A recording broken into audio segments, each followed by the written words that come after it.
Evening, folks. Thanks for coming in. Hope you're all enjoying your week. So tonight, as I posted on the page, we have a different kind of show for you, a non-paranormal show. Everybody knows me, knows I like to stick in a wee non-paranormal related show every now and again. So tonight's show is about my other great passion, Formula One, and my guest tonight he's on TikTok. We have Dave Sutton, or as he's known on TikTok as F1 Dave. Now, this guy's got his own TikTok channel. He covers all the races, the practices, qualifying. I kind of said that backwards, didn't I? And that's how I found him, because the guy, he is really good. So it's good to actually finally meet you face to face. I know I watch you every Grand Prix, but it's good for you to come on and say hello to you. How are you doing now, sir? I'm doing well, and thank you for having me on your podcast. I mean, the fact that you're a McLaren fan, that we do. I mean, my wife's a Red Bull fan. There's no accounting for taste, really, isn't, I mean, the McLaren fans have had it just as bad as the Ferrari fans over the years in terms of going through those bad years. So, aye, that's one point I wanted to talk to you about, because I know everybody said the stick in the back at one point or another.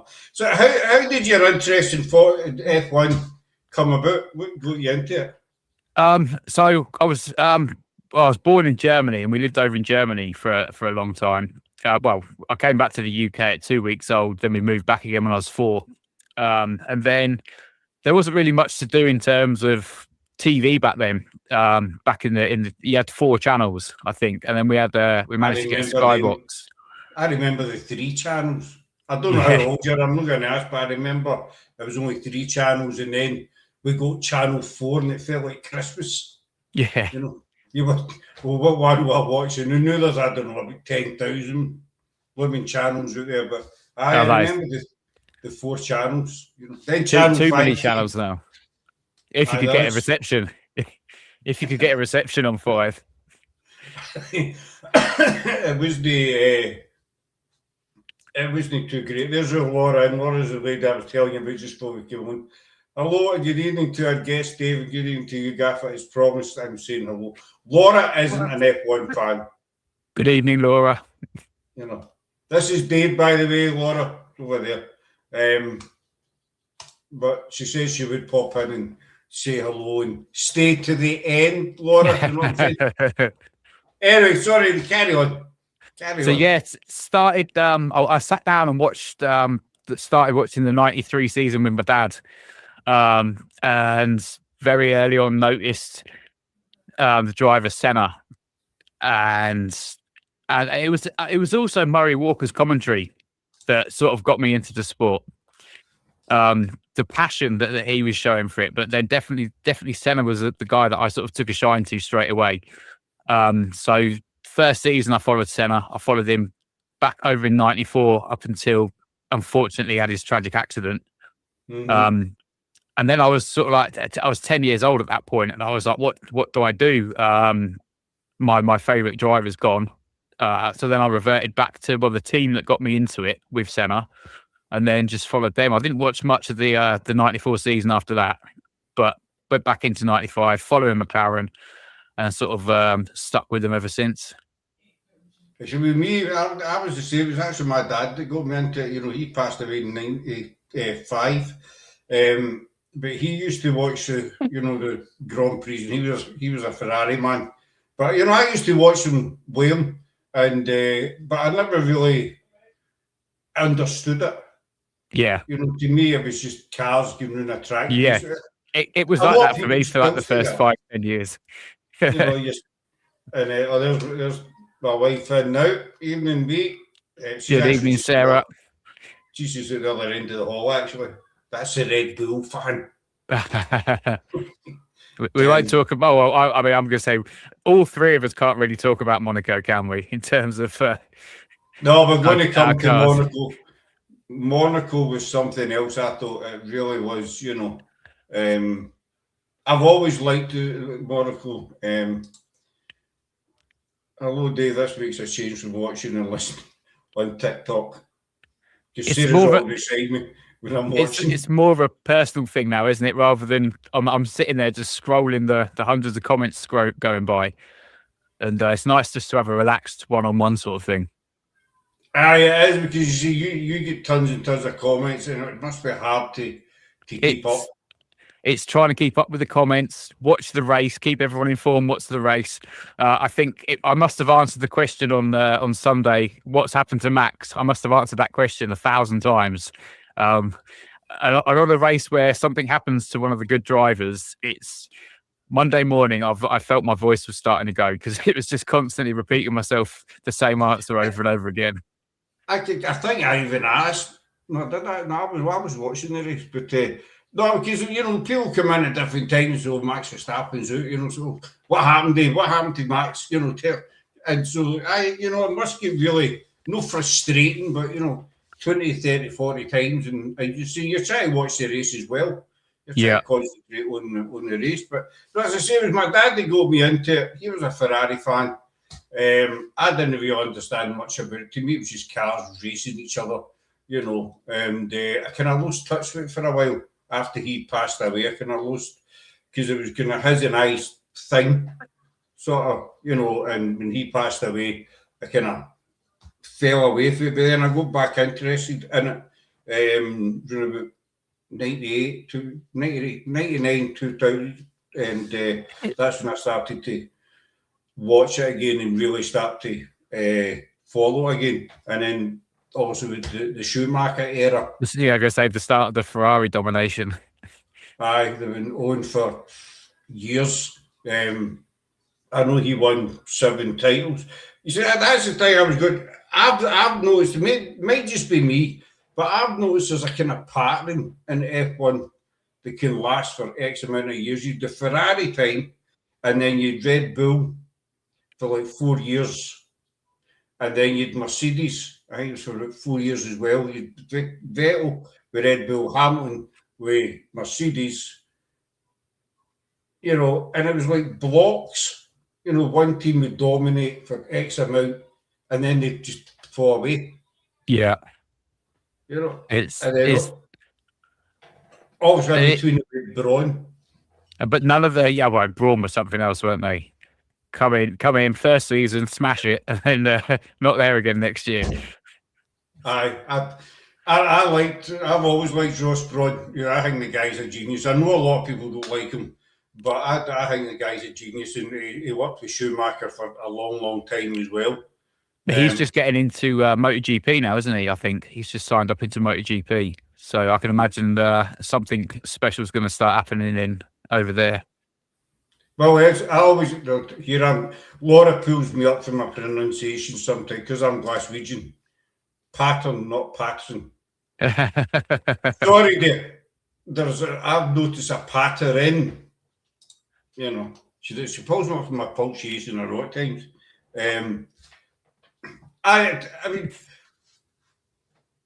What was it? When Ferrari fell by the wayside, there were stories, that we're going to bring Ross Brawn back. What do you think? Do you think Ferrari should have brought him back when they were really on their knees? It's a hard one with Ferrari, isn't it? Because you can't just. It's not all in one place. It's with Ferrari. My wife's Italian as well, so I know that it's the Italian way or the highway. So it's very hard. I think, as we saw with Lewis last year, it's very hard to get back into Brawn and start off if you're not a part of that family. But should they have taken him back? It's hard to say, isn't it? I don't know whether it would have taken them in a different trajectory with where they went. I think everything in F1 that's happened is happened for a certain reason, somebody being there or somebody not being there. But I don't believe one person can change the whole way a team operates. I think you have to have a whole good team around you. And he could have been the point that would have brought them all together to gel better. But I don't know whether that would have been the case or not. Yeah, no, I totally agree with you. You need, it's not just one man, but I think, if they put him in the mix, he might have gave them a certain direction, because I think they just went down the tubes. And I'm a Ferrari fan, Yeah. but last year with Lewis, the big build-up Lewis. I mean, I hated Lewis Hamilton. Sarah will tell you, I despised him. And I know there was rumours many years ago, Lewis is going to Ferrari, and Ferrari turned and says, no, he's no, we don't want him, basically. And then, also when the news came out that he was signing for Ferrari, Sarah's like that, look, your pal's going to be driving for Ferrari. No, but there was a big build-up. Everybody expected, Lewis Hamilton and Ferrari going to smash it last year. His first, but it just went. Well, we all expected Aston Martin to be leading the championship this year. As soon as they announced Adrian Newey, everybody at the end of last year were like, well, Aston Martin are going to run away with it. And again, it's not. Again, like I say, it's not one person. He has to have that whole team around him. And the fact that he didn't speak to Lawrence to say, look, I was with Horner when they signed all of these key Honda workers. So the engine, the people developing this engine isn't going to be what you think it is. It baffles me that how there was no communication, and they didn't go to the factory or over there until November last year, and only realised late on that there was an issue. It doesn't make much sense. You consider Newey's past, with Red Bull, Yeah. You think all that would have came into consideration when they were, putting the car together. I mean, do you think he regrets his decision of going to Aston Martin? No. He's been given a very good stake in the team, hasn't he? So regardless, as long as he sits out his minimum term that he's got to sit with them, he walks away with a chunk of that team anyway. I think there's also something about Lawrence Stroll's helping him design his dream yacht, so he can get on that. I think he's had this health scare, hasn't he? Over, I think it was Miami. So I think he's getting to a point where he needs to sort of put his feet up and chill. I think the stress of Aston Martin is definitely. He wasn't expecting it to be as bad as it was. No, because I mean the car this year, it was just going nowhere. And a lot of people forget that. A lot of people think that F1 is just, they'll go to, like Monaco, race, pack up, go in between, the races that they're sitting at home watching TV and stuff. But it's a 24/7 machine, basically. Yeah. Oh, yeah. He's always sat at home with a pen and pencil, and he's doing calculations about something to do with the car. And I can imagine he's the sort of guy that he never switches off. So even when he's sleeping, he's probably dreaming about what's going on with the car. So he's probably never really resting, and he's just constantly. I mean, they showed some pictures of somebody else like that's in the film sort of industry, the similar age to him.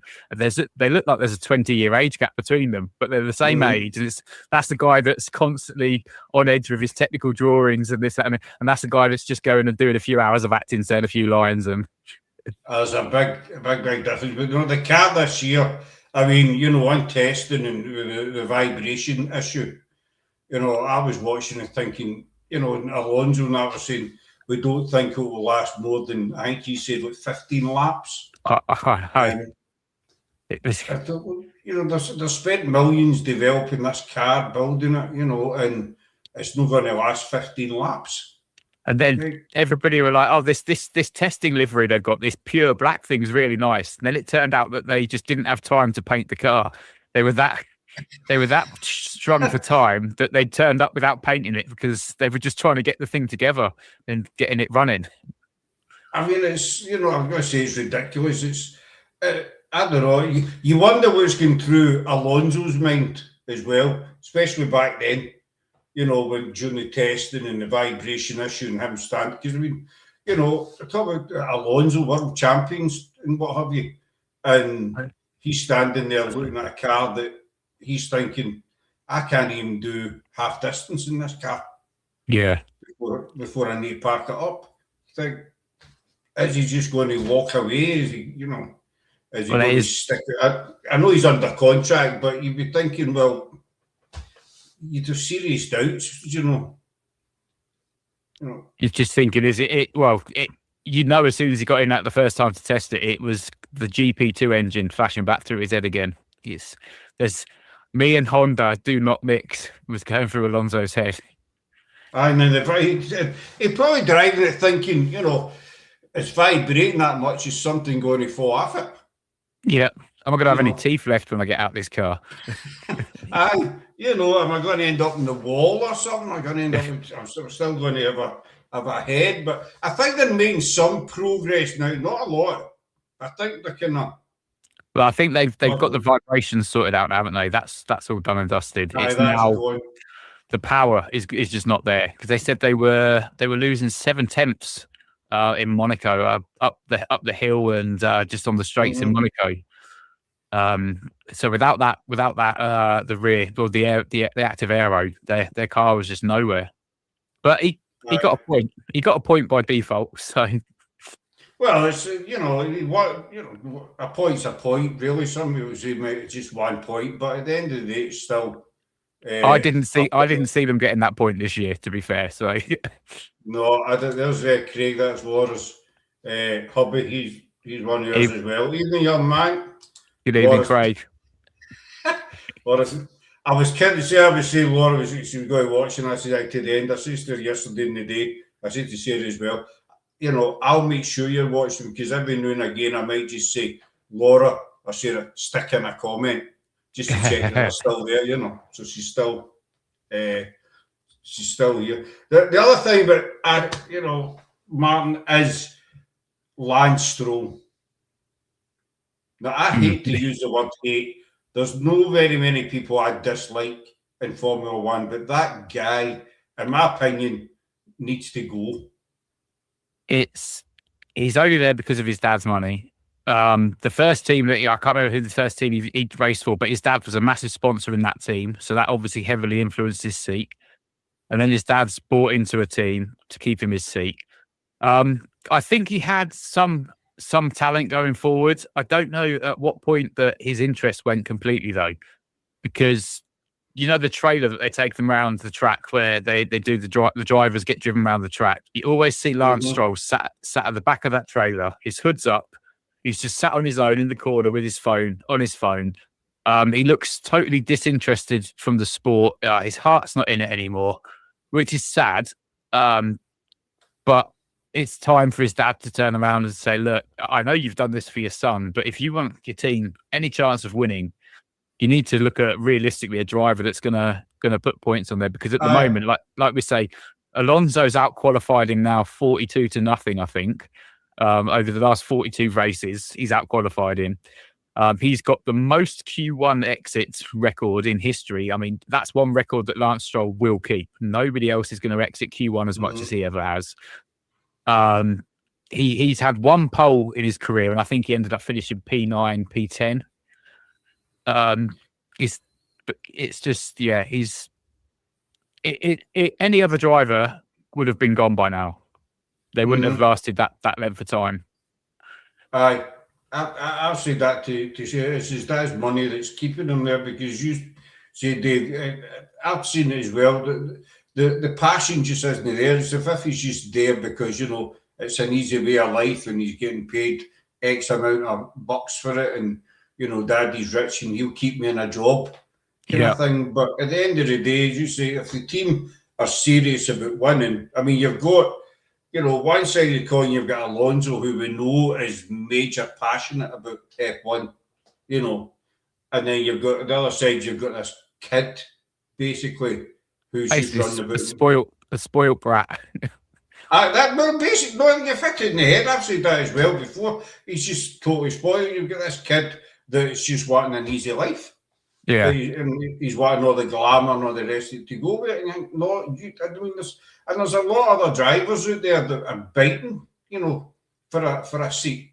And, it might take them a couple of years in an F1 car to really make an impact. But, they'll perform better than Stroll anyway. Yeah. I mean, your daughter, she's 10. She could probably drive it better than Stroll. It's just, I don't know. The guy just annoys me. I don't know why. Yeah, but do you have any drivers of that where you watch them on screen and you think, I don't like you one little bit, you I, know? I, I, I don't know. He's really good with the fans. When you saw there was a clip of him. I can't remember what race it was, but a young fan asked him about a drink or his favorite drink or something. And then a year later, he saw him at the same race, and they spoke to each other again, and he remembered who he was and everything. So he's not like up himself like some of the drivers have been. But like I said, I Mhm. think he's just. I think maybe it's not what he thought it was going to be. Maybe it's become too much of a media frenzy, and he didn't think, especially since Liberty Media have taken over. I mean, when you get to some of these races, it's more like a fashion parade than it is a race. Like, I mean, Vegas, when the Aye. first Vegas was on, where they were all popping up and all getting elevated and there's fireworks going off and this, that, and the other. It's to me, it's Hollywood has become too much into F1, and so well, I think he would be better off if he went to because he enjoys racing, but I don't think it's F1. I think it's too much media involved in it. I think he'd enjoy to be in a racing league where it's not all about the social media side of it as well. Mhm. No, there is a lot of media in Hollywood and glitzy, and they need to strip some of that away from it, you Yeah, know. And 100%. yeah, this is just my view. Just remember that at the end of the day, it's a sport. It's racing. They're out there to win a driver's title and a constructor's title, basically. If they want to have some razzmatazz attached to it, fine, but turn it down a notch. Yeah. Does that make sense? That's just my point of view. So I'm going to ask you, what's happening with McLaren this year? Come on, I mean, last year they wiped the floor. You know, Well, I mean, the constructors we only just snatched the drivers. I said this. It's one thing we can't say is it's our drivers. It's definitely the car. Because the one thing I was fearful about going into this new regulation season is if we get the car wrong, everyone's going to point at Lando and say he's not a good driver. But when he has got a car on that track that does work correctly, he can put it in places. It's just, I don't know what we've done with the car, but we are good at our upgrades. I did say to a few people on Sunday, I said, Barcelona is where our season starts. Hopefully we're going to get everything sorted, ironed out, tweaked out. I'm guessing it's the way this car is now built. It's so fragile because, like I say, 50% of it is a computer now, isn't it? All that battery side of it. 50% is an ice. So if that's going around like Monaco, for instance, if you're going around the corners, all these bumps and everything, and you're shaking everything around, something's going wrong. I mean, even the best engine apparently on the grid, which is now Red Bull, they had the issue on. Well, Max didn't even get off the line, did he? Well, he got off the line just slowly, 3 feet, you know. But yeah, something like that. If it was just us, I would be really concerned. But we've seen it happen to Alpine. Is it Williams? No, Williams are using the Mercedes engine as well. Mm-hmm. So it's not just happening to us. George Russell, it's happening to as well. So that's the main engine supplier guys. That's where we're getting the engines off. So it's also happening to them. It's just, I've said to people, I see this season as it's rather than we've got the 3 days at Bahrain at the beginning of each season. This season is just an extended Bahrain. It's a test season. We're seeing them change the rules every single race, adjusting the power, the battery. And they're also thinking about changing the ratio for next year as well. So I think this, like I say, this season is just going to be, it's a test season. I think if we can get back into the groove of things come Barcelona and start consistently winning, as long as George Russell keeps DNFing, then we might have a chance of snatching the constructors again. As long as he gets out there. Because they were talking to Zach Brown on the pit wall on Sunday, and they were saying, you know, what's wrong with the car and that, and he said, I can't say too much, but it's a power unit issue, and that was all he said. You know, you need to wonder, you know, because there's been several cars with this same issue. Yeah, you know, and it's like, well, what's going wrong? I mean, I'm not very engine minded, you know. honest with you, but when you hear of different teams having the same kind of issue, see, well, there's got to be a general fault somewhere in the actual units itself. It's got to be how it's being deployed, or how it's, like I said, how fragile they are. It's whether they've taken into account that when they're racing around and they're jumping up on the curbs, and just the general vibration. Well, the vibrations that the car will generally be taking in. The battery's going to be absorbing a lot of that as well. Is it that they're just shaking themselves to pieces? Have we gone too far with these regulations in terms of 50-50? I keep saying to people that the F1 was born on ice engines, pure ice engines. That's its heritage. People use the same reason of heritage and history as why we still race at Monaco. The cars aren't the same. No, we're not racing the same history of cars around the track, which I believe we've now outgrown. But it's just learning. It's learning as we go from race to race. I just hope we can get there. I mean, it relates to the cars. I think they will get there. When it is, who knows? You see, but it must be disheartening for both Piastri and for Norris. I mean, Norris, world champion last year, and he probably expected to come into this year, he's still on a bit of high because he's, a young world champion. And then suddenly he's got a car that's really no performing to, so it must be kind of, it's disheartening to him.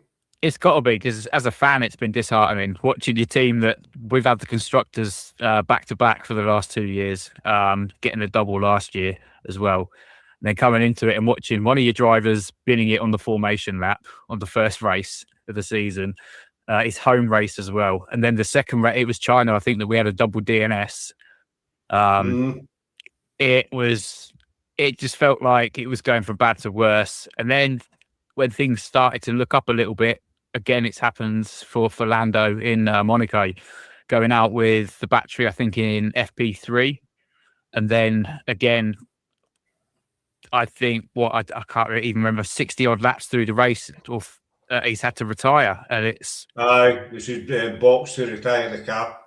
And it was just not what I mean. Nobody in there wants to see their driver or their team with that message coming up, box to retire, in any race. Your heart sinks. Also, I've been there enough times with Ferrari over the last 2-3 years, whatever. I mean, 3 years ago, this is 2000. I'll probably get my maths right. 2022-23 season. Ferrari was just deplorable. Yeah. There was nothing. I didn't think they won a race. The strategy was awful as well, and it was. That's what I was going to talk to you about as well.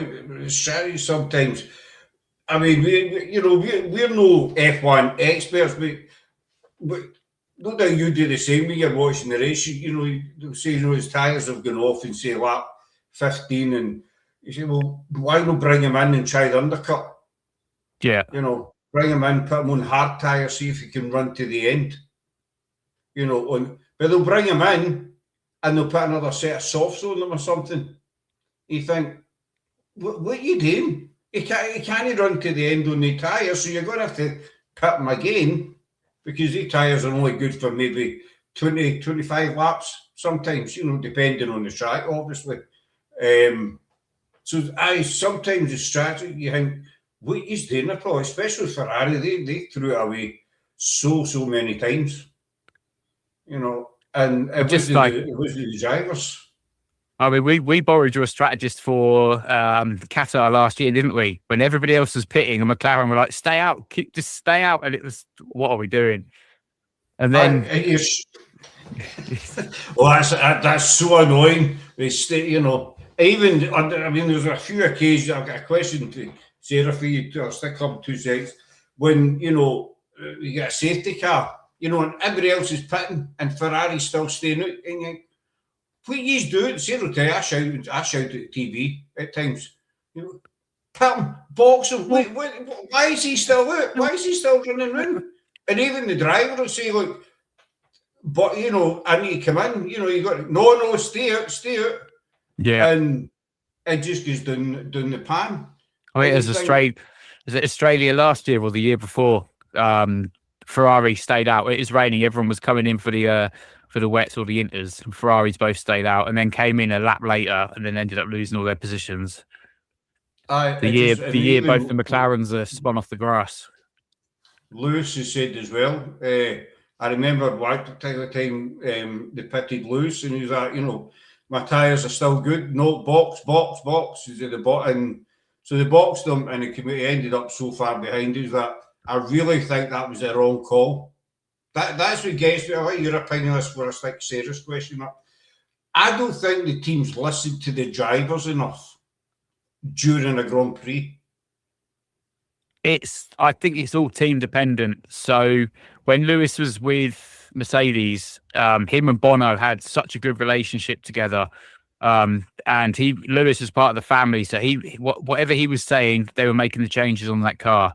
Then we've seen him, like I said, the whole Italian thing. It's their way or the highway with Ferrari. He's come across to Ferrari. His engineer was pretty much just ignoring him. He wasn't having any feedback. He was talking to them. Even at the end of last year, where he said something about congratulations, it's been a good year, this, that, and the other. It felt like they were laughing in the background, and they were ignoring him and his thanks that he was giving for the opportunity for racing for them. And but yeah, there's definitely something shifted. Something has shifted within there. We've seen that he's got a new race engineer now. I think they're starting to realise that we can't take on a 7-time world champion and still be stuck in our ways. He obviously is going to say something that is going to change. So they've started designing his car around him. I think for the first time ever, they're not using Brembo brake pads or discs. They're using the carbon fiber ones that Lewis has said to go for. Which Leclerc is now saying, I think he's changing his setup now for Barcelona to match Lewis's, to see if that's going to change. That's it. You see, as much as I'm starting to like the guy, I used to despise him. Sarah will tell you, I used to go,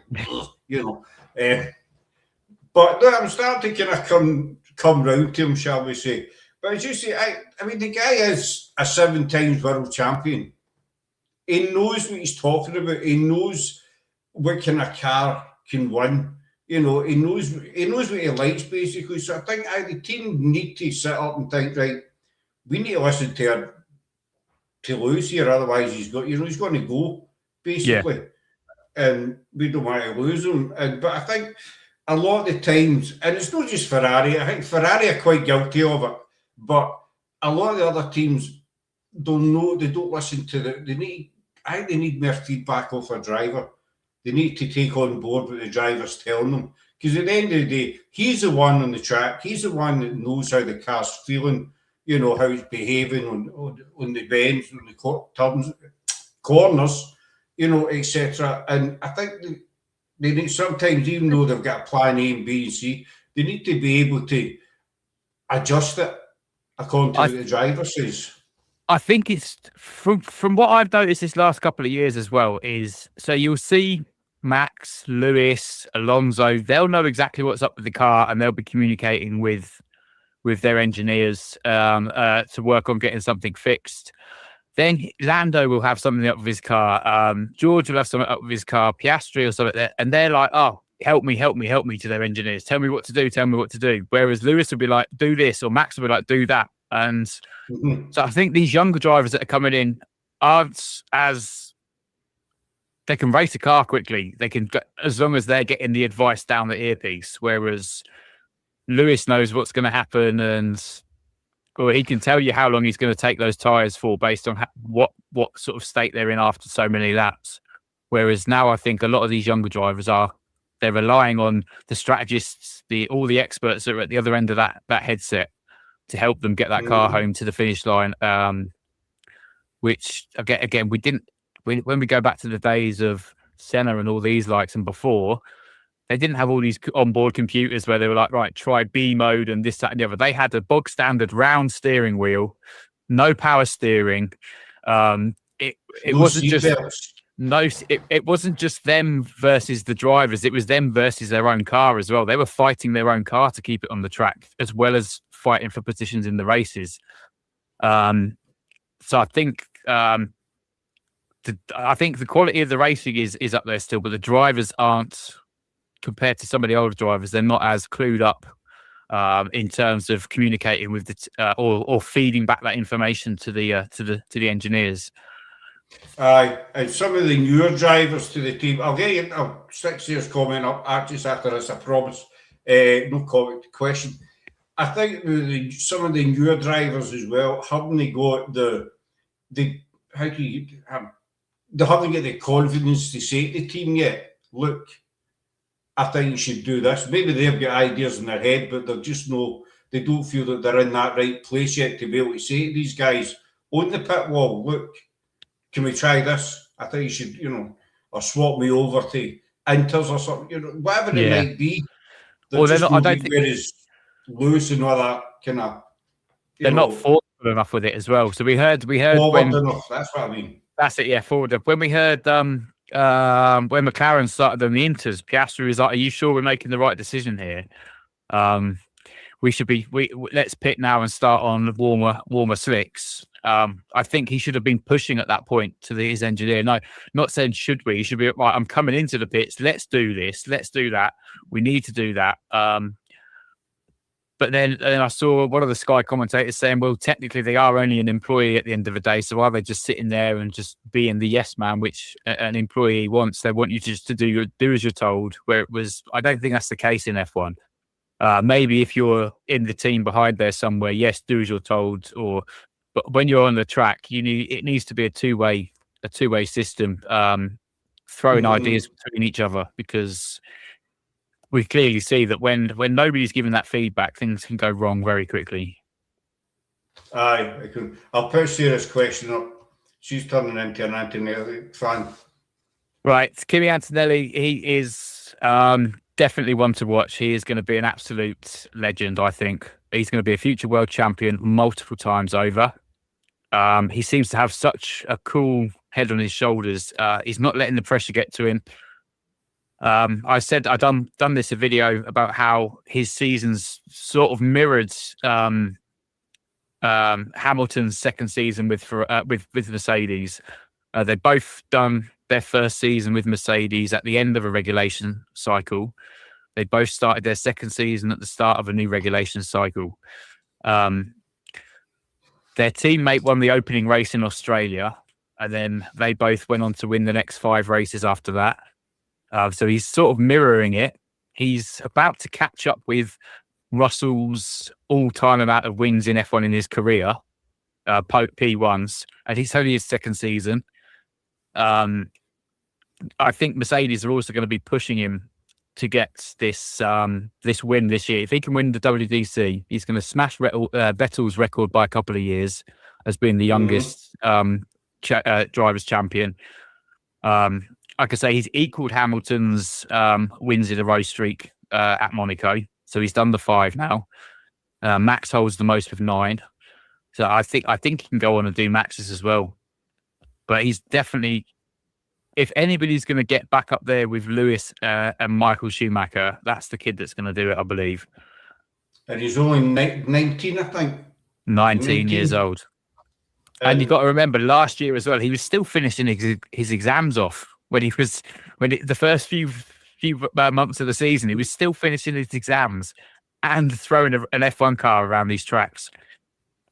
I mean, I'm not a Mercedes fan, but I think he is. You look at his performance. Well, you look at his performance over the last 5 races, but definitely Sunday there. I mean, I know Mercedes had that issue with the combustion issue the week prior to it. So I think everybody expected Monaco I did as well, to favour Ferrari. Oh yeah, I thought it was a 1-2 Ferrari. After it was a slam dunk, Ferrari are going to sink, going to do the whole thing. But I mean, you look at Antonelli's pace. Yeah, he was 30, 40 seconds he was. If we didn't have that safety car or that red flag, he would have lapped. I think he was coming up close to lapping Leclerc in P3. It was. I mean, he lapped his teammate. That just goes to show you how much. I think he gets on with his car a lot better. People are saying it's all down to luck why he's won this, and Russell's done that. I think Russell's driving his car too hard, whereas Kimi Antonelli seems to be more at one with his car. He's not on the battery as often as George is. He's keeping it within. I said he's keeping it within its thermal and mechanical limits. So he's not running into these same issues that that Russell is. Whereas Russell's probably on the limit on everything, or just above it, just to try and stay ahead. And it always happens when he's in the lead as well. Now, you've always got to be. I think your car's going to be under more stress when you're in the lead because you're punching the hole through that air. So you are technically braking. All right, so your car is going to be working harder to get that same pace as a guy that's sat behind you with a slipstream. The dirty air is not as much this year because we've got rid of the ground effect era. I think it's just like Russell even said after Canada, he has to look at how he's racing. He has to look at his racing style because last year it suited the cars, but this year it's not. Which I've done a video about this a few weeks ago saying I believe it's Russell's driving style, nothing to do with luck.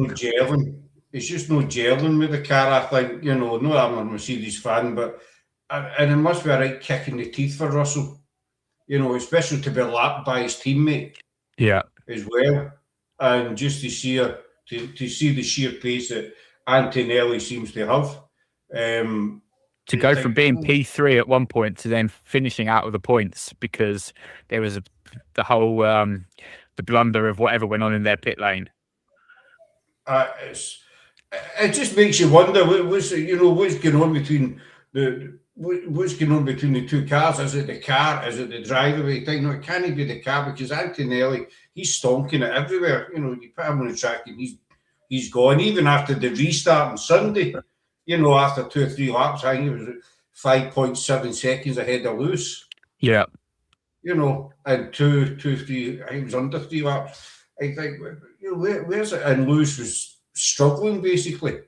And that restart as well, Russell you could tell he was having a fit because he was driving so slow, keeping the rest. He just let Antonelli and Lewis go, and he was keeping the rest of the pack backed up so much.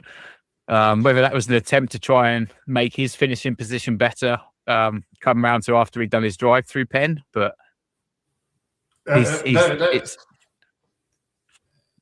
makes your mind wonder. That's the other thing. I mean, we've seen it a lot in F1 over the years with the team. I'll use the word sacrifice one driver's chances of winning to favour another. Sunday, Ferrari, I wasn't 100% sure what Ferrari were talking about, but there was discussion during the Grand Prix about using Leclerc to hold the rest of the pack back to favour Hamilton. To let him get quite a bit down the road. And I've seen it quite a few times. I think the most famous one that comes to my mind, being a Ferrari fan, is between Alonso and Massa. I think it was Germany. And the team says to Massa, look, Alonso, Fernando is quicker than you. I don't know if you remember that one. Not off the top of my head. There's been a lot of races. It was Massa was leading, but Alonso was faster, and the radio to Massa, Fernando is quicker than you, because they banned team orders then, right? So they couldn't tell Massa let him by, so they just says, look, Fernando's faster, let him by, and so he let give Massa his due. He did let him by, but you could see that he was not happy. Do you think it's fair that teams will do that kind of thing to other drivers? Because at the end of the day, all right, it's all a team sport. The team want the constructors, but these guys are out there fighting for a world, their own world title as well. Yeah. I always say to people that it is ultimately it is a constructors championship. There's no money in winning the the driver's title in terms of what the team are going to benefit from. There is in terms of sponsorship if that driver wins, but the bulk of the money does come from winning the constructors.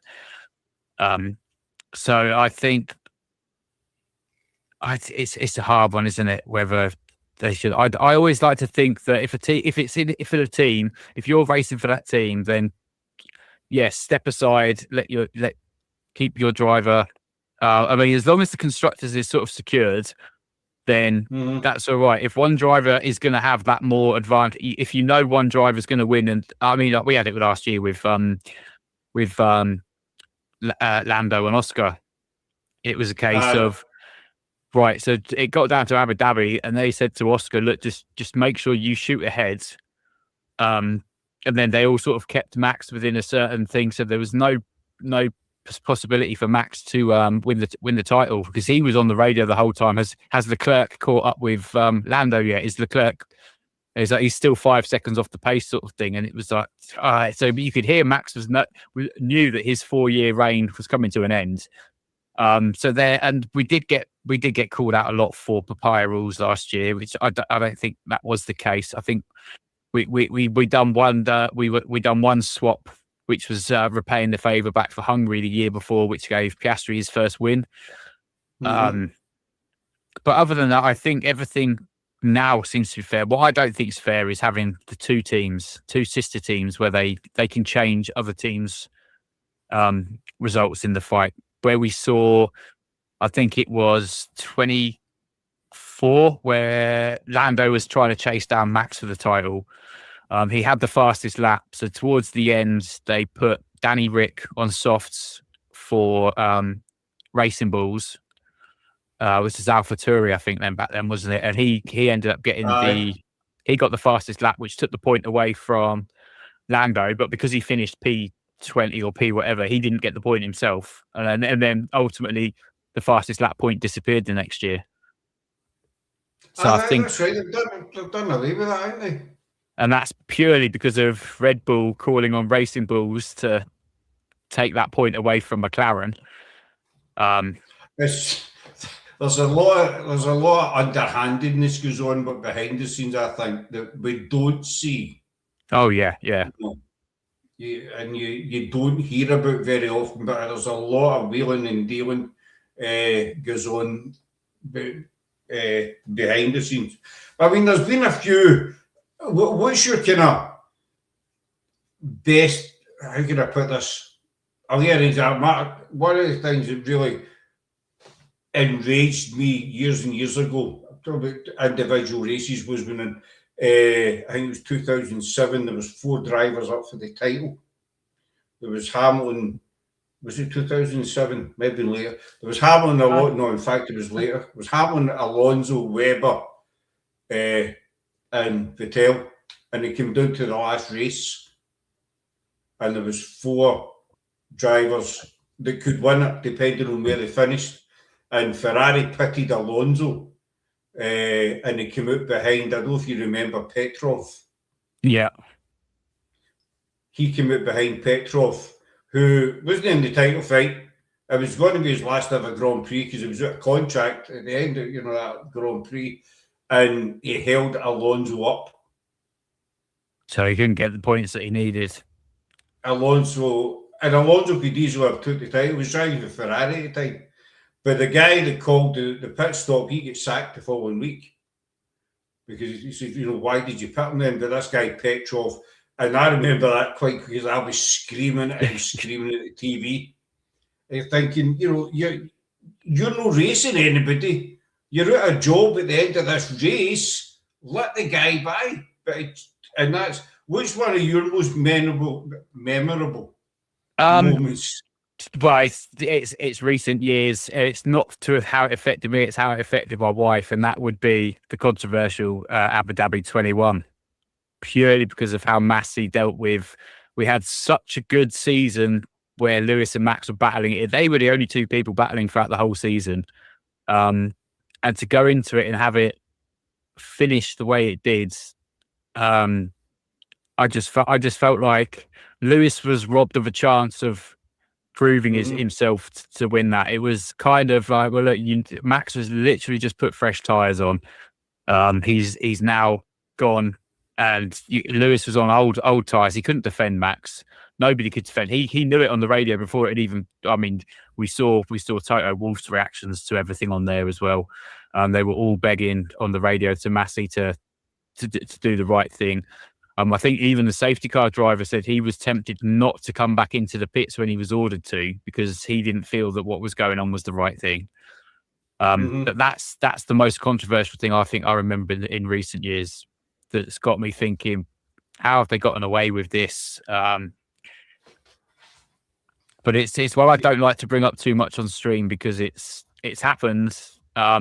If they were to void that race and you were to go back and then count races up who won, Max would have still won the season because he won one more race than Lewis anyway.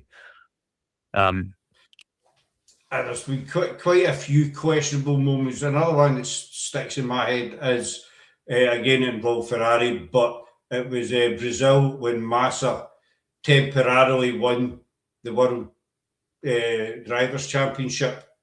I don't know if you remember it. It was a wet race, and Timo Glock was racing at the time, and he was the only one that hadn't changed tyres.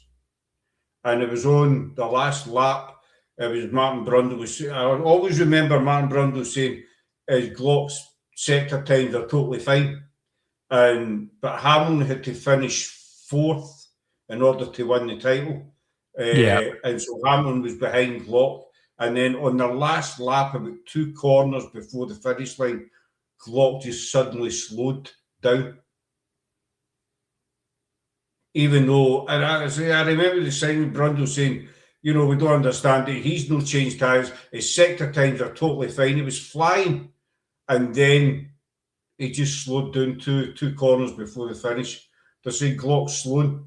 But he didn't slow and stop. He slowed, Hamilton passed, and then he kept going. Because Massa crossed the line already. So the Ferrari guys, they were going wild because they thought Massa had the title. And then it's a famous scene. You see Massa's dad, and they're all jumping up and down, and then somebody says to him, "No, no." Hamilton's passed. One of the Ferrari mechanics headbutts the board, and some of the letters fall off. I always remember it, but that always stuck in my head. Why did Glock suddenly slow down? I think there was money involved in that. I might be wrong. It was conspiracy theory. I don't know. But, it just did not make any sense. Check his local bookies. But I don't think he was back the following season, but it was just highly suspicious to me why he slowed on the last lap, 2 corners, and then Hamilton just conveniently into 4th place. He took the title. Laura's saying, to be fair, yeah, this is interesting, but I'll never be a fan, but fascinating to hear points of view on something I know nothing about. Thank you. I told you you'd enjoy it, though. I told you you'd enjoy it. Don't know much about racing, but I told you F1, the sport, football. I've tried to get interested in football, Dave, but it just does nothing for me. I stopped watching football probably about 15 years ago. I used to be a massive United fan, and then I say it that footballers, they seem to be bigger divas than George Russell these day and age, and it's. I've made this joke a few times. You see a football match and the guy will get hit in the knee or something, shin, and he'll be down, and they've got to get the doctor out, the sponges and the stretcher and everything. But look into F1, which is a question I'm going to ask you as well. You look at like Kubica in Canada. His crash, but there's nothing. You could see his feet sticking out the bottom of the car. Yeah. Look at Massa in Hungary when the spring came off of Barrichello's car, and then you look at Grosjean and was sat in a fireball for 5 minutes. I mean, a lot of people don't realise this as well. A guy a footballer who's on a pitch, he knows he's coming back off at the end of the 90 minutes, whatever it is.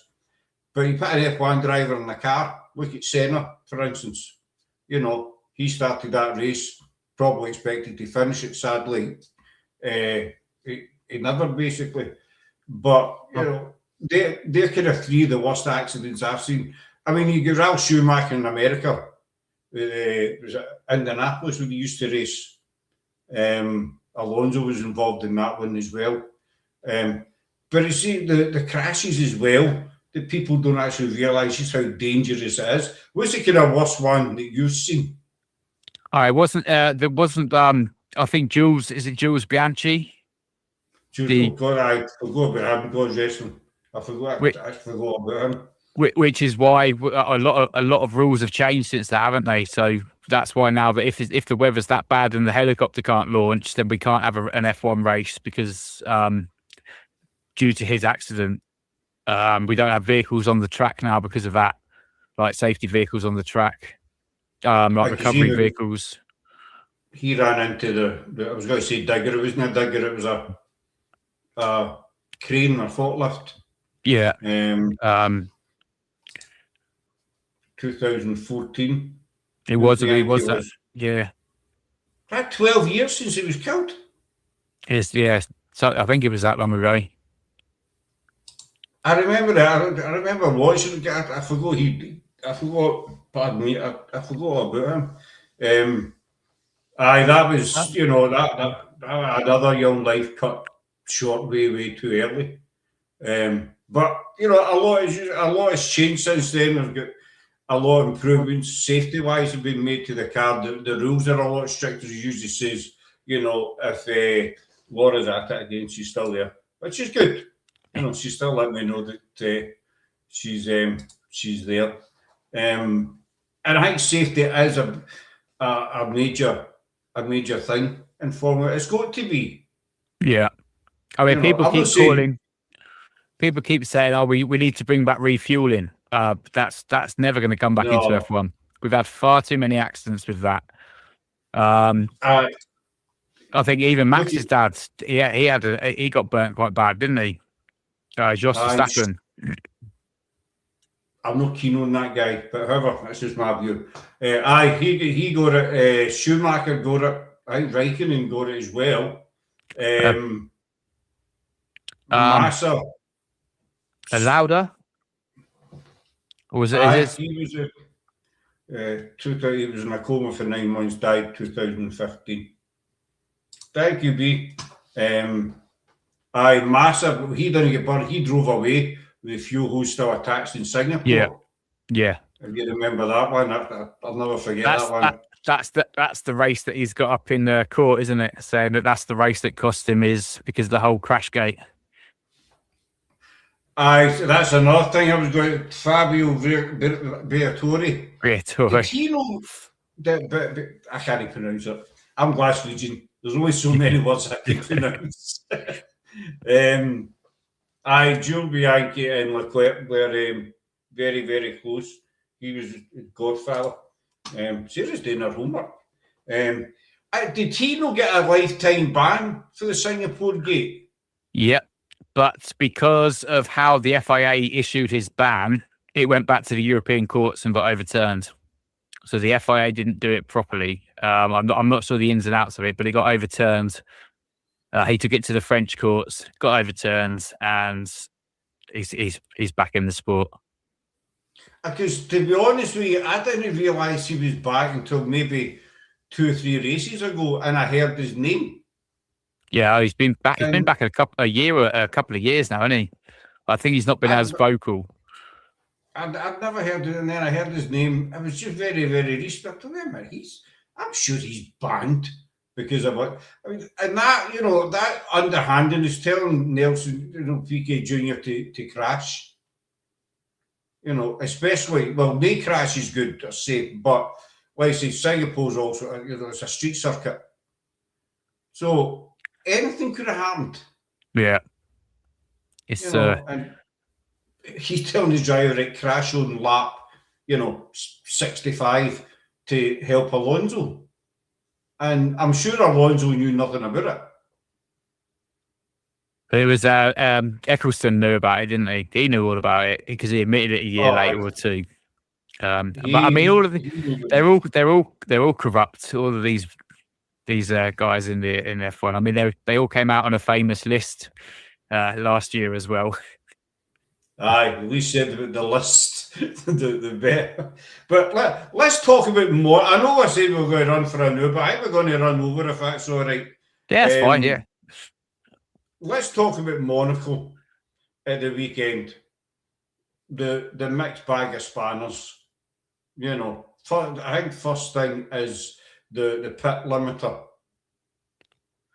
Yeah, so it's that's the controversial one going on, isn't it? In the argument case, because not one single car actually went above the 60 kilometers an hour, but the issue is it's how it's measured from point to point to point. So if, for example, the pit lane is the measuring point is 480 meters, it will only take them an 80 centimeter cut of that first corner for then the readings to read as 60.1, even though they haven't done it. It's like an average speed camera, isn't it? Really.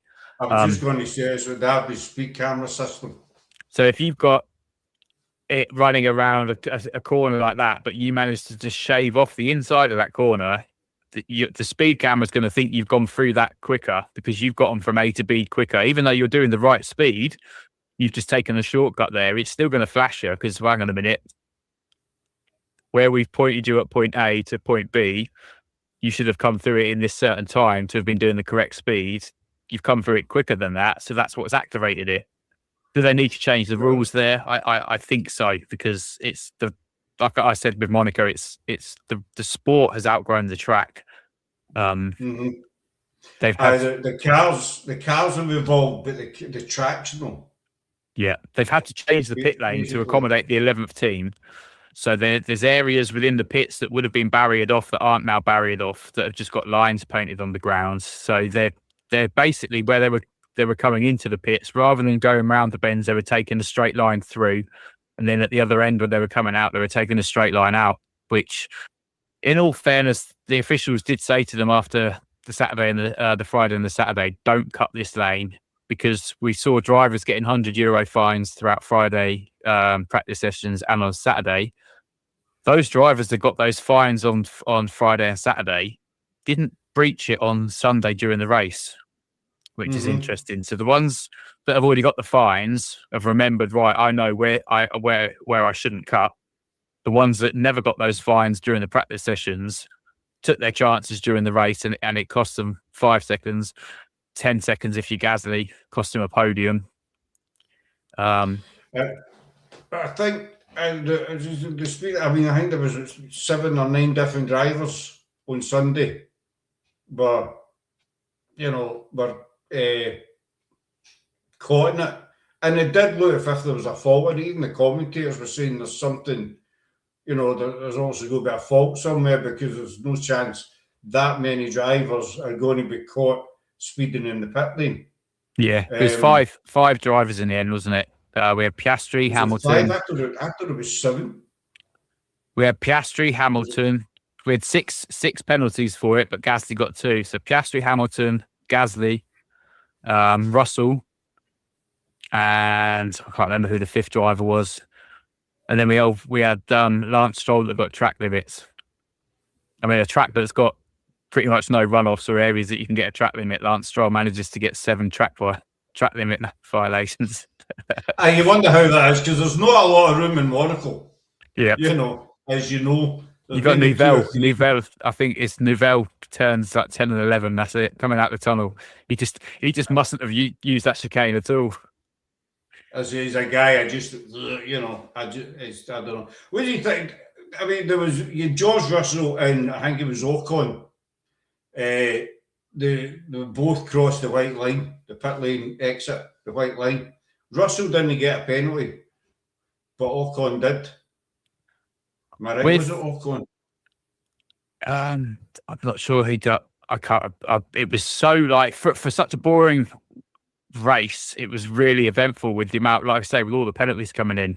I was reading all the comments on Facebook after it, because I'm in a few F1 groups and TikTok as well, and folk were saying, you know, what a boring race. And folk were saying, what race were you watching?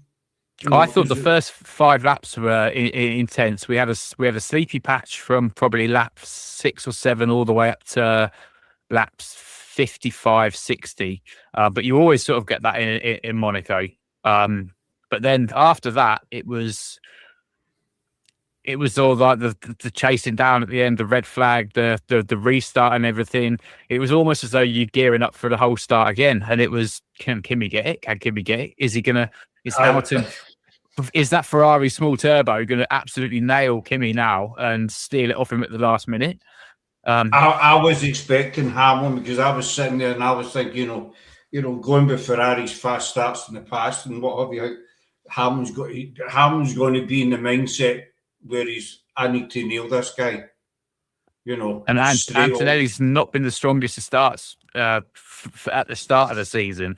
And the news of the engine loophole, which we were all supposed to have been told that Mercedes engine's going to get banned. And I've been quietly telling people, I was like, Toto Wolff's too confident to have been using this trick. I don't think he has. If all honesty, the whole loophole thing, I think Mercedes started that as a rumor themselves to get them spoken about, to try and intimidate the other teams, knowing that they've got an engine that they think is fundamentally faster than everyone else, but wind them up, let them waste their time in lodging protests and try to adapt their car to like ours is, knowing that our car's legal. We're just quick. We've just engineered it in such a way. I let the rumour mill turn away. And everybody's, how can we do this? How can we do this? And that happens all the time, innit? But as the restart on Sunday, I was expecting Hamilton. Well, to be honest, at the start of the race, I was expecting the Ferraris to nail it, because they have been quick off the lights. And Sunday I thought the two of them are going to be there, and they know they have to nail it, because in Monaco positions everything. Well, in every race positions everything, but especially in Monaco. And then on the restart, obviously Antonelli was like, "No, bye." And then we had the issue with the tarmac, which I can understand. They say that section of the track had just been relayed. I think it got done. It got done since Monaco last year. It had been relayed, hadn't it? You could see where the whole new patch of asphalt was.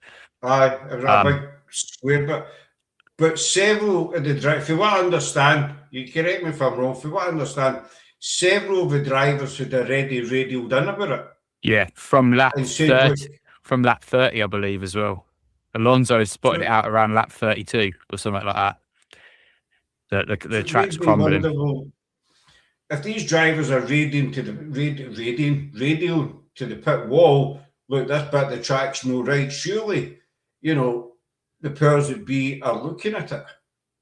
And did you see when they were inspecting it? They were literally just kicking their foot into it. I don't know.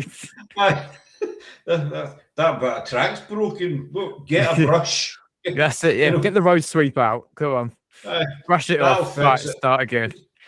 Make sure you get all the bits and pieces, because initially they thought Stroll had been onto the marbles, but then Anthony Davidson, I think he was, played it back, and he says, it's no marble, it's tarmac. Yeah, and he's had no grip, and it's exactly what Stroll done, which caused that red flag situation, which put them into the safety car, taking them round. So we just have to blame Lance Stroll for it all. Aye, about see when Leclerc went in, because I was watching you at the time, and obviously, as I say, you're a wee bit ahead, and Leclerc thought no, and then he was in the wall. My heart just, I know that happens to yourself if it's a McLaren, that goes into a wall or something like that. Your heart just kind of goes woof. And some people might call it sad. But if you're passionate about a thing, passionate about a team, and you see one of the team in the wall, Ferrari were on for a double podium. Yeah. That was cemented. Well, I said, I put my predictions up as P1 Lewis, P2 Leclerc, P3 Kimi, and then we got this red flag. And I was like, hang on a minute, because I said, my predictions are going to be wrong. It's going to be the right drivers, just the wrong order. And then when the red flag came out, I said, well, hang on a minute. We've got a restart with 10 laps to the end here. Ferrari, smaller turbo. Maybe my Lewis 1, Charles 2, Kimi 3 isn't a bad shout now. It's going to happen. And then the fact that we didn't even get at the end of the safety car and I saw Charles in the wall, I was like, oh, no, I felt bad for the Ferrari fans. I mean, I know what you mean as well. Vegas last year, going to sleep knowing that our two drivers, we'd won Vegas, and then to get both disqualified from the race due to bank wear. I got a text message because I used to do a podcast with a couple of Red Bull, a Red Bull fan and a guy that works at Red Bull, and I got a text at like 6 o'clock in the morning. McLaren are getting disqualified. I was like, nah, straight onto the FIA document site. I was like, all right, quickly do a video about that. McLaren might be getting disqualified. 10 minutes later, it gets announced. Another video. McLaren have been disqualified. It was a horrible day. You're reading it and you're shouting, you know, whether it's on Facebook or whatever, you're shouting at Facebook or whatever, if they can hear you. It's the same when we sit and shout at the telly. You know, they can't hear you, but you're still, you know, giving it sort of big lights. I mean, a lot of people do call Monaco a boring race, you know, and for some of it, as you know, once the cars kind of settle down and, you know, they're going round, basically. But one of the things I like about Monaco is that it's very unpredictable. You just don't know what's going to happen lap to lap. Well, there's an instance we'll just talk about Stroll, and then the last person you expect to get into a wall was Leclerc. Nobody expected that. And that's one of the things I like about Monaco. Because the start as well. Nobody expected Max to his engine just to die straight away. to go and put in the pace. To qualifying, to see Leclerc on his one lap shootout to go and put it on pole, and then to see Max come out and in sector 1 he's already 2 tenths quicker than Leclerc. It was like I was like, well, Max has won this. Max is pole. Max has got pole, and then to see Kimi come out and what is it, 43 thousandths of a second quicker than. That's one thing Sarah can't get her head around, the actual technique, and I find it hard sometimes. When you say 43 thousandths a second, you think, how can you possibly measure 43? You know, 2 tenths a second, 2 but 43 thousandths a second. How's that even a time? I know. But Antonelli found it. But that's exactly. But that's how. That's how close, you know, that's how advanced Formula One is. But, you know, their timings. But it's with that timing as well. With that timing as well, I brought that up as an example for why the pit lane, the cutting of the corners a little bit would be such an issue as well. Because if you think if somebody's getting pole by that little a time, imagine how much your time one driver's saving if they cut these corners off in the pits to get from one end to the other. It could be more than that. And if you're going to get pole by 43 thousandths of a second and you're cutting a pit lane corner by this to get back onto the track to try and undercut somebody a bit quicker, it could make or break a race for you. So I think that's why. But what the FIA needs to do is change the wording on it. It can't be a pit lane speed infringement if they haven't gone over the speed. It needs to be you've not followed the directions of the pit lane properly or something like that. They need kind of rewrite it. I mean, even, you know, I've seen a lot, and a lot of people say it as well, you know, a race can be won and lost on a pit stop. And some people don't realise how important pit stops are. Because, you know, I mean, you'll hear the expression, the drivers attack the pit lane entry. You know, because also they're going as fast as they can until they hit that line. Yeah. You know, and it must be frustrating as hell, you know, just cruising along the pit lane. But even the pit crews, I think so far this year, Ferrari hold the record 2 seconds. The fastest pit. I mean, Ferrari's pit, that's the one thing Ferrari have got right for quite a few seasons now, is their pits. The pit stops are always pretty quick from Ferrari, but it's the strategy of what you're doing to those cars when they're in the pits or what order you're bringing them in. I was just going to say, it's when you bring them in, you know, 2 second pit stop, you know, that's just astounding basically, but it's when you fit that pit stop. I found myself shouting at telly many a time, why is he still out? Pit him, and if you pit me now, put him on hard tyres, he'll run to the end, blah, blah, blah. I think one of the worst pit stops I've ever seen was Monaco. You'll probably remember as well, Ricciardo, with Red Bull. When they cost him the win. When it cost him the win, because they weren't ready for him. Yeah, how does that happen? I know. Lewis, they've done it. Lewis has lost the win here for the same reason, hasn't he? With Mercedes. They done a Mercedes, but I always remember Ricciardo was lead, and he came in, and the pit crew were still sitting in their chairs, and he's driving out the pit lane. He's like, "Where's my tyres? Yeah. Where's my mechanics? Come on." The mechanics are like that. Oh, shit, he's sitting out there waiting on us. I thought that, and it was something like 28 seconds or something. If no, at least 28 seconds. And you can see after, I always remember they tried to interview him after it, and he basically says, "Look, I'm not interested in talking. I'm going home. I just want to leave Monaco. I'm going home." And he did. Yeah. He just buggered off. And it must be soul destroying, for them when something like that happens. For you to put the hours in, put the times in, you're ahead, especially in Monaco, where overtaking is nigh on impossible, for your pit crew to stuff it all up for you. I talk to you guys, I'm out of here, I'm going. You know what I mean? And but the other thing was going, I always find it frustrating as well.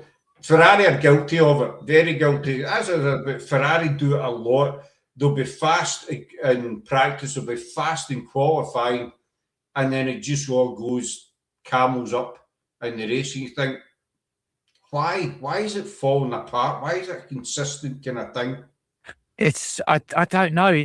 Are Ferrari showing their hand too early? Is that the problem? Because like I say, FP1 and FP2 Friday, it was Lewis and Charles leading it, and then we get to FP3. I think Kimi put in the fastest time in FP3. That's the one where teams start to show their hand. They start to get the car set up right. Then usually in Q1 and Q2, Ferrari do strong as they drop off in Q3.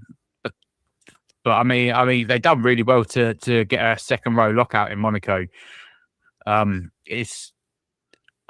like you went into this weekend, I thought this was a Ferrari track. I thought it was a slam dunk guy. If I've sort of said to myself, if they don't get a win here this weekend for the Monaco Grand Prix, I don't think they're going to have much of a chance at any of the other tracks, because this one is literally built for how that Ferrari's been designed this season.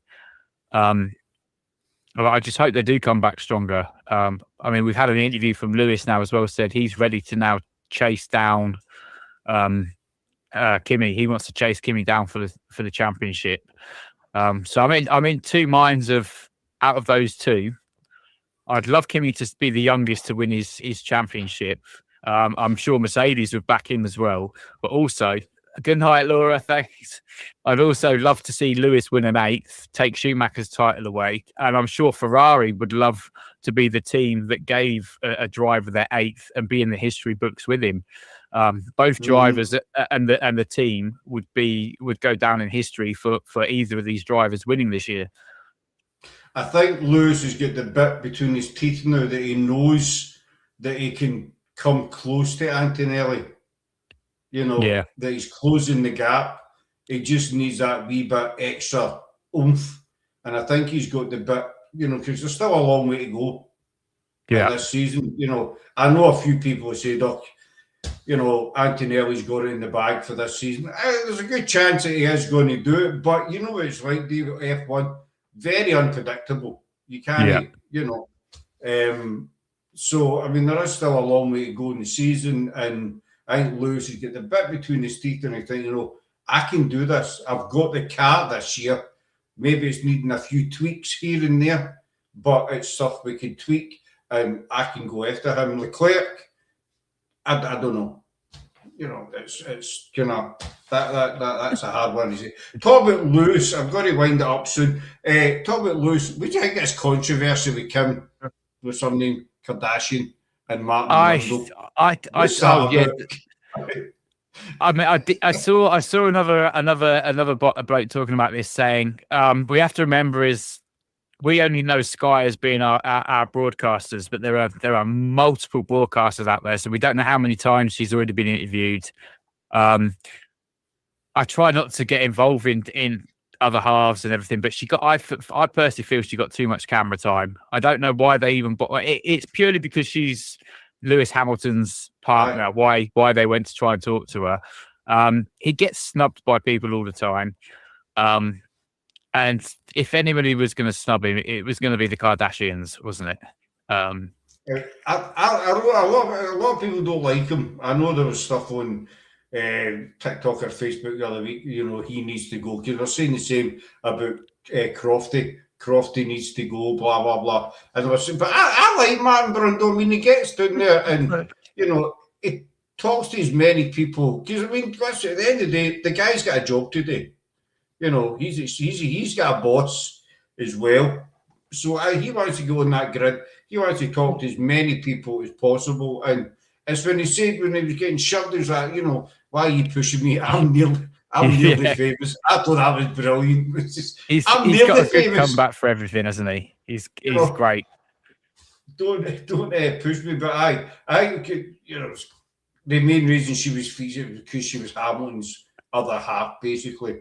Because let's face it, there's loads of celebs go to, you know, Hugh Grant, Rowan Atkinson, Gordon Ramsay, you know, Joey for Friends. The list is like that, you know. But they seem to kind of zoom in on, oh, there's Lewis's girlfriend. Well, I think it was within 15 seconds of qualifying, she was over on the cameras, weren't she? Sky had panned into her. Let's go and talk to her. Did you see the champagne being sprayed? So I turned on because I think the wee one was one to watch sort of we were going out or something. Lewis and Kimi Antonelli covered Kim Kardashian and her sister with the champagne from up on the podium. And then as they'd finished spraying it, Kim Kardashian's assistant or PA runs over with an umbrella to put it over the top of them after they're already soaked with this champagne. You know that PA is getting sacked. It really is. I mean, Lou, you know, I'm starting to warm to Lewis, but I think he's not that I'm a style guru by any chance, but I think his style needs looked at. Yeah. Oh, there was a time where he went to the BAFTA Awards, and he had this suit on, and he had like a wedding veil all the way down one leg. It looked like he had a wedding dress down one leg, and I said to my wife, I was like, "This guy's that vain, he'd marry his own leg." You sort of think, I mean, the guy, you know, he's worth 200-300 million, whatever it is, you know. But you've got to think to yourself, you see, what are you wearing, basically? But he's had to tone it down with Ferrari, hasn't he? Because the Mercedes pit lanes used to look like a catwalk because he didn't have any obligation to wear. Mercedes weren't enforcing him to wear Mercedes gear all the time, and he'd come in some right weird designer stuff. Whereas Ferrari, you're in the pits, you've got to wear red, you've got to wear our sponsor stuff, you've got to wear the uniform.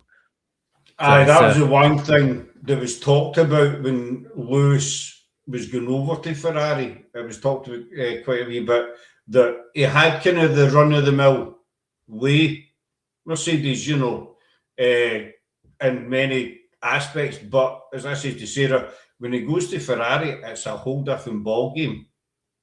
Race game, what we call it. Because Ferrari, they're you know, it's all for the team, and they're quite strict about what their drivers do, and you know, there's no leeway. Whereas Lewis is at the run of the mill, he's in for a shock when he goes to Ferrari, and maybe that affected his first year as well. You know, it's a new team, he's settling in, he's no used to all these rules or whatever Ferrari's putting down on top of him. And he's been used to having his own way for the last X amount of years, you know. But I think he has settled in. What, you know, just before we finish up, what's your thoughts on Red Bull this season? Do you think that do you think they really got the right guy there?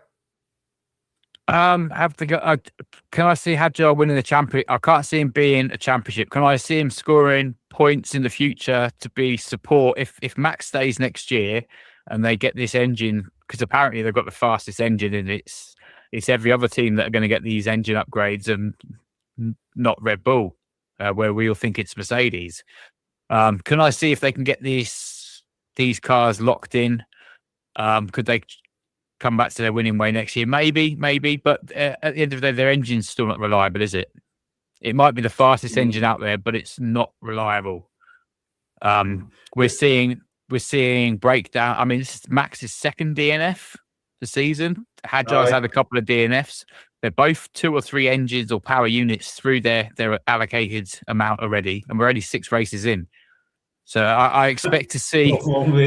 I expect to see multiple teams facing multiple grid place penalties throughout this season, because, like I say, I think Lando's on his last limit. Stroll, I think, has already used all of his up.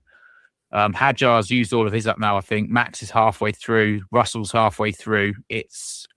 We're going to see. It's going to start getting interesting. But Kimi Antonelli, I think he's still on all his original setup from Australia. It's because as you say there, he appears to have gelled with the car. Having the car became one, basically, which is good. That's the way. All the drivers should try and be. Sarah's also saying Red Bull just suddenly got it this season. Unfortunately, they haven't so far this season. Whereas in the past, as I said at the start, Red Bull dominated. I think it was 4 years to tell. And then just we kind of went downhill. They didn't go downhill. They were still there. They were still competitive, but they'd lost that wee edge. Yeah. Kind of thing. Sarah's now going for Kimi Antonelli. I'd back that. I'd back that as well.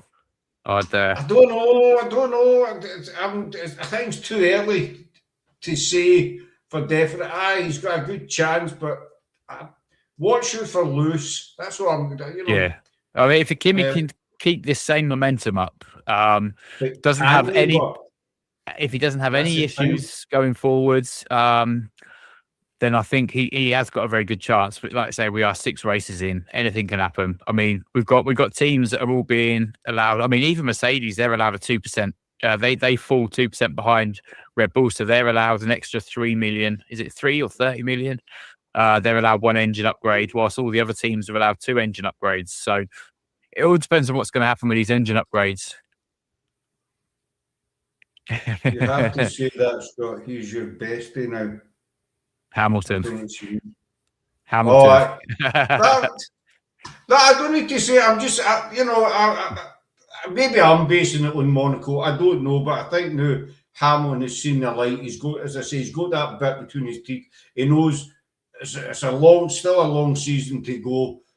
Can he tweak the car just to give him that edge over Kimi? I think there's 16, 18 races still to go on the calendar. We've got 22 in total, so we've got 16 left, yeah. 16 still to go. So it's a lot of races, Can he do it? We could still lose a couple of races this season.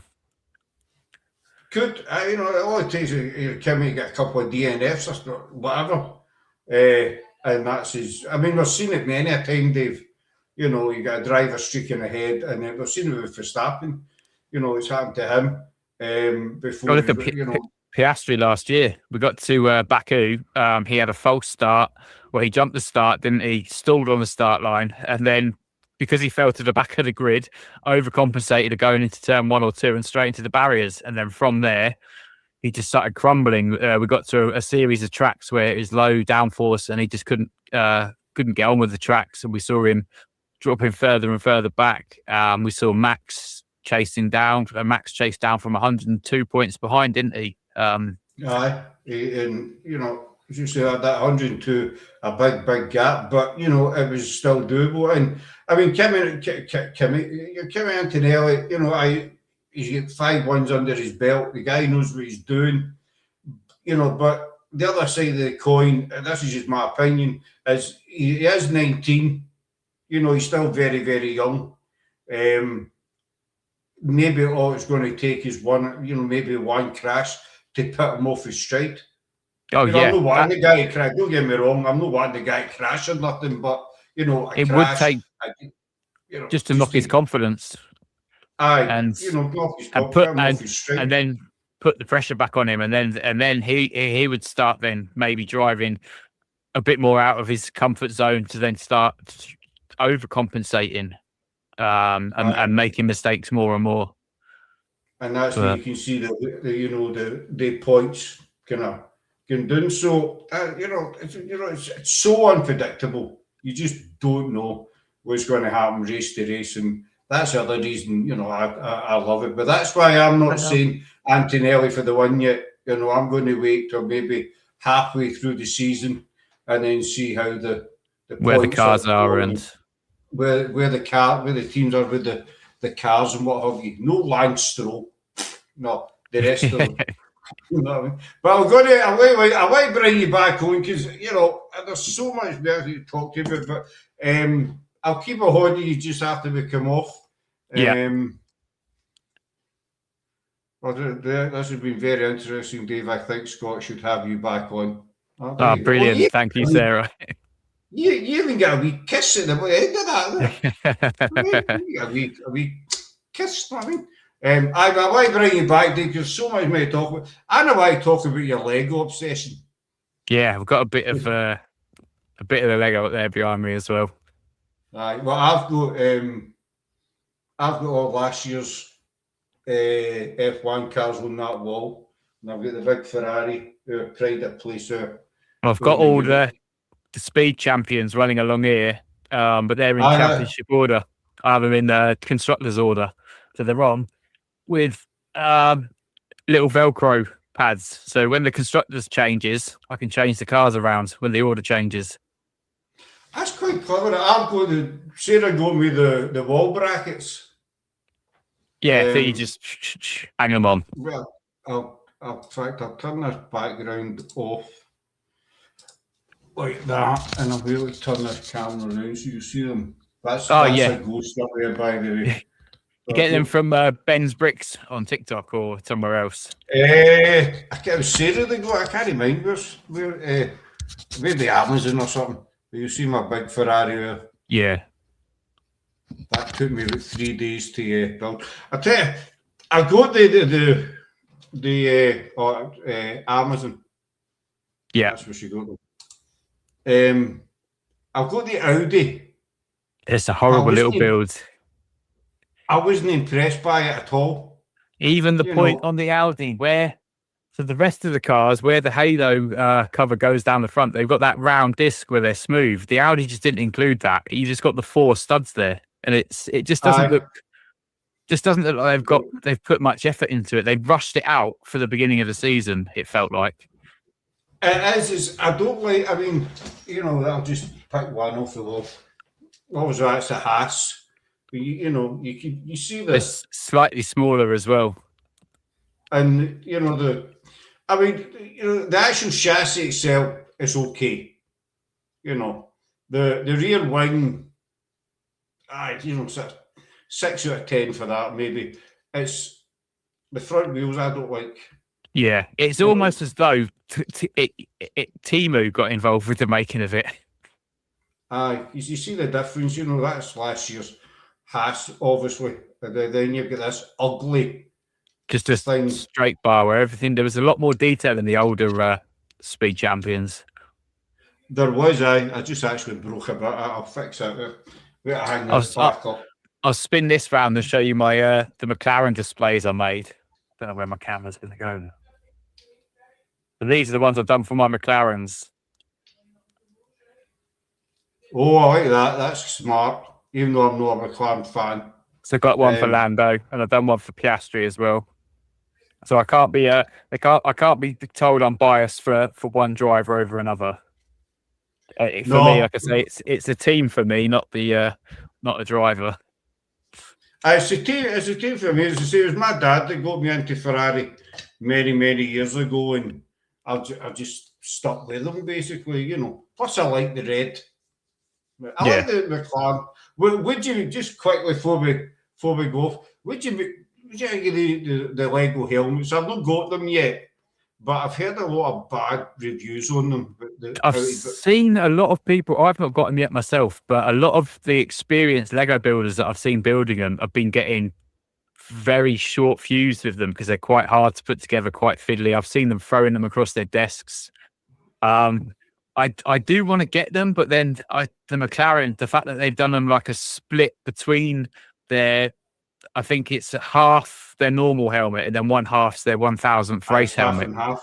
It doesn't appeal to me. I just give me Lando's normal race helmet, like his his bright yellow, luminous yellow with the black stripes all around it, and give me Oscar's normal race helmet.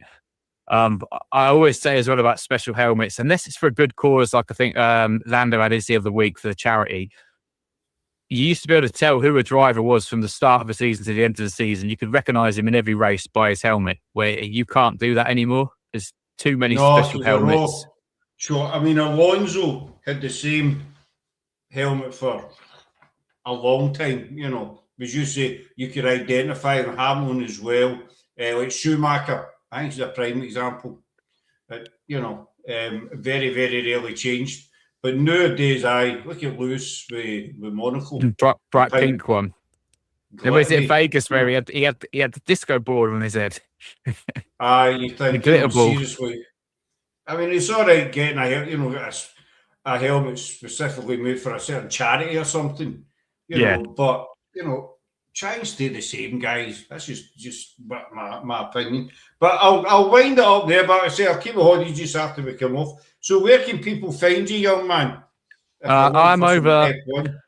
I'm on TikTok and it's F1 Dave, or it's at f1dave.main is like the at handle. We're on there every single race weekend for the practice sessions, the qualifying sessions, and the race itself, bringing you full telemetry and timings of the race every weekend. And most days I'm live on there as well. When my daughter goes and has a nap, I'll be on in the morning, just to have a bit of a chat. We do an F1 bingo the Thursday before the race weekend as well, where we get the viewers in, throw some ideas up there. We put it up for a vote as to fill out a bingo card. And we'll then come back and play it on the Sunday after the race, tick them off, see if we've done any good at it. Just general things, what we think will happen in the race for each team. How many red flags, how many safety cars, things like that. How many penalties will be issued. It's a good thing as well because it helps, builds. We talk about it in the paranormal quite a bit, a community. Yeah. Oh, we've got a great community over there.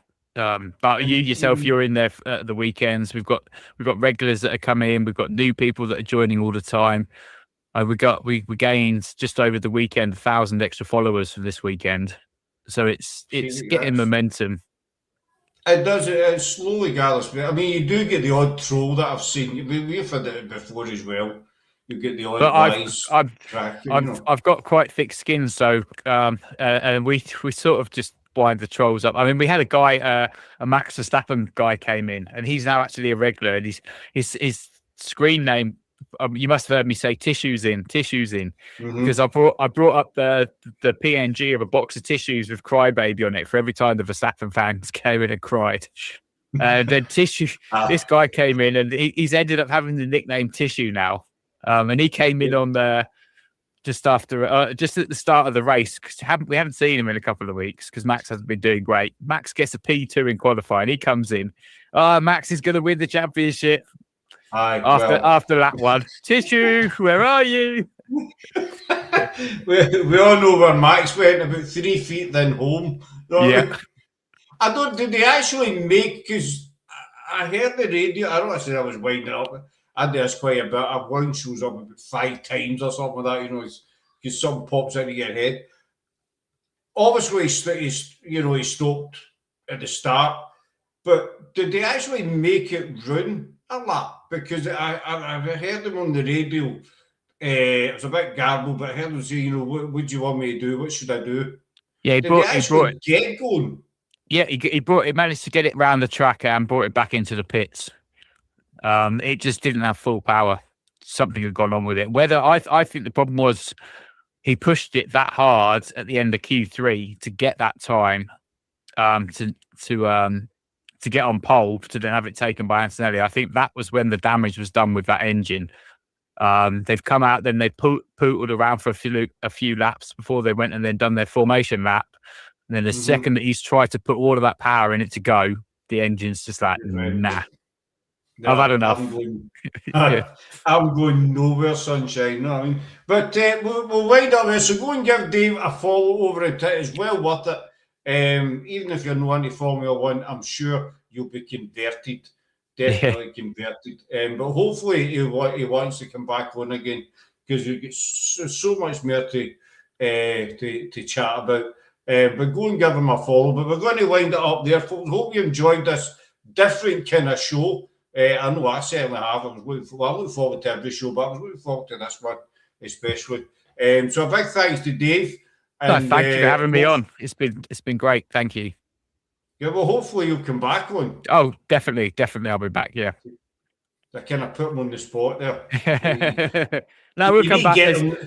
We've got a whole season to go yet, so we're definitely back on, and it's going to be evolving every single race. Exactly. Same as the cars. Maybe no Stroll. Fingers on lips, we're not saying nothing. But we're going to wind up. We're back on Friday night with Echoes of the Loam. Loam, Loam. Looking forward to them. But you will see this young chap again. So thanks for watching, folks, and we shall see you later on. So enjoy the rest of your week. Bye. Bye.